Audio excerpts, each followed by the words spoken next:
This episode is brought to you by the Italian Wine Academy, teaching WSET levels 1, 2, and 3 in English, right here in Verona, the home of the Italian Wine Podcast. Want to become part of the international wine sector? Need a worldwide recognized certification? Don't know where to start? You can easily complete our courses while you enjoy the fun and excitement of Verona. Make your vacation good value for money by adding a wine certificate to your souvenirs. Visit our website at italianwineacademy.org for more information and sign up today to start your personal adventure in global wine education.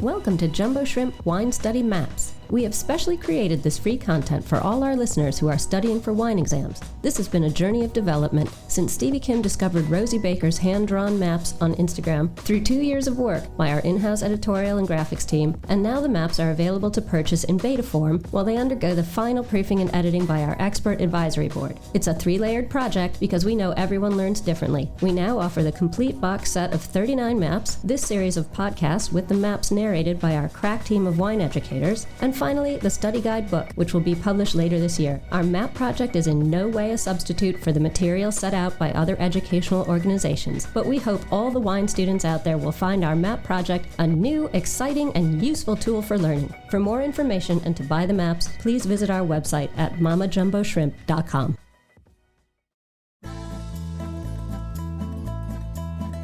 The general climate of Greece is Mediterranean, characterized by its long hot summers and mild winters.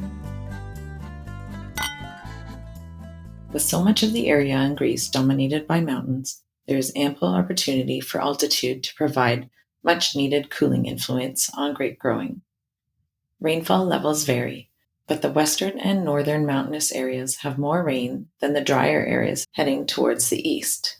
This is due to the rain shadow effect. Greece uses an appellation system that follows the structure of the EU system. Greek wines are made in 33 PDOs across the country, each with its own set of rules and regulations. With one exception, PDO wines are made exclusively with native varieties. PGI wines in Greece are called PGE and have slightly less restrictive regulations. Particularly, international varieties are allowed for the PGI category. Wines without geographical indication are called wines from Greece. There is also a special category called OKP, used by the producers of traditional Retsina, which otherwise would have difficulty finding a home in the classification system since it contains additions other than grape material in the wine. To make modern Retsina, pine resin is harvested and then added to fermenting wines made from various grapes throughout Greece. Let's turn our attention to a few main PDOs in Greece. The first is Macedonia in the north of Greece. Here there's a range of topography, but the mountains offer altitudes of up to 400 meters and therefore offer relatively cooler temperatures. Rainfall is also more generous here, which makes water stress less of an issue in Macedonia. This region is traditionally devoted to red wine production. Naousa PDO wines are made from 100% Xinomavro, the most prized indigenous black grape in Greece. This grape is often compared to Nebbiolo, that is, young wines can have unpleasantly high levels of acidity and tannins, and wines are pale-colored that can quickly turn to garnet, and wines made from low yields have good aging potential and can develop high levels of complexity. There's been a push in recent years to use winemaking techniques that allow younger wines to be more approachable earlier, such as shorter maceration times and new oak maturation.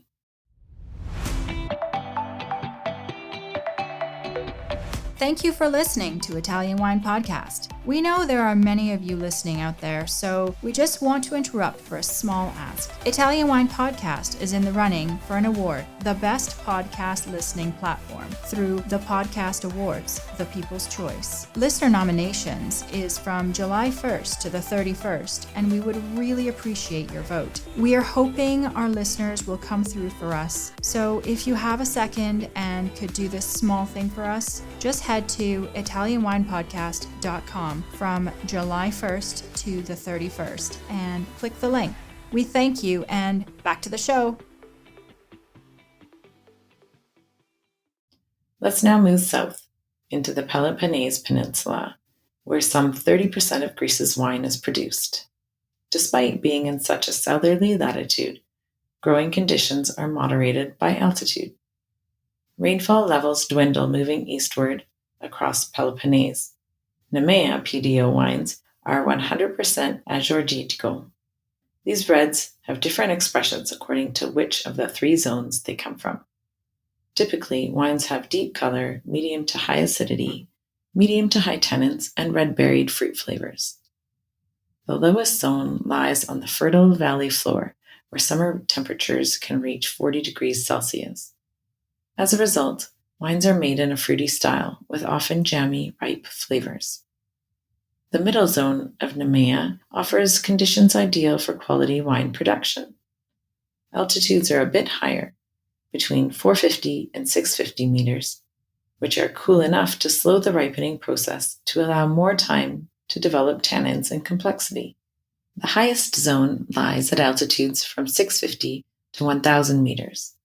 Vines this high can struggle to ripen and could lead to wines with high acidity and harsh tannins.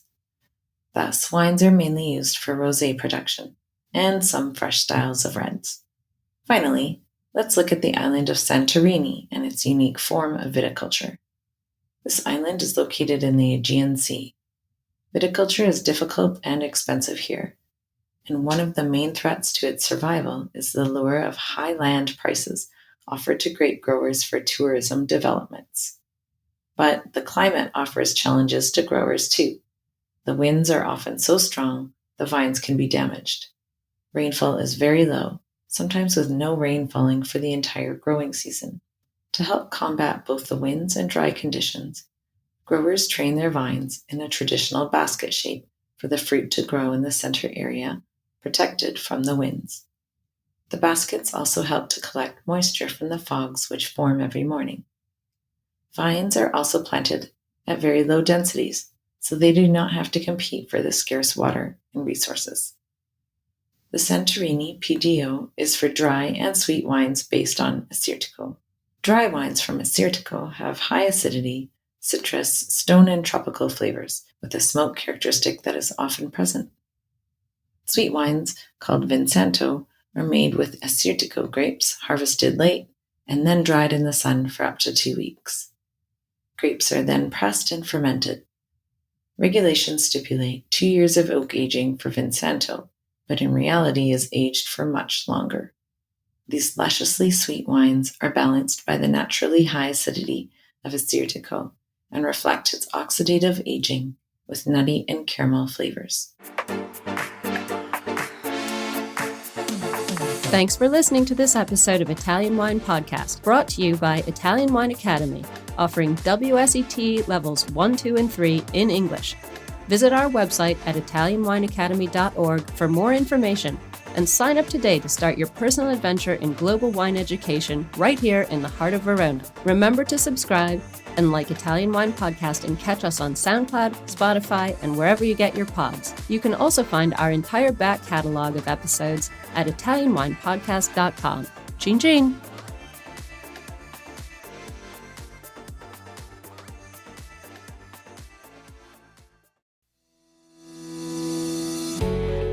Hi guys, I'm Joy Livingston and I am the producer of the Italian Wine Podcast. Thank you for listening. We are the only wine podcast that has been doing a daily show since the pandemic began. This is a labor of love and we are committed to bringing you free content every day. Of course, this takes time and effort, not to mention the cost of equipment, production, and editing. We would be grateful for your donations, suggestions, requests, and ideas. For more information on how to get in touch, go to italianwinepodcast.com.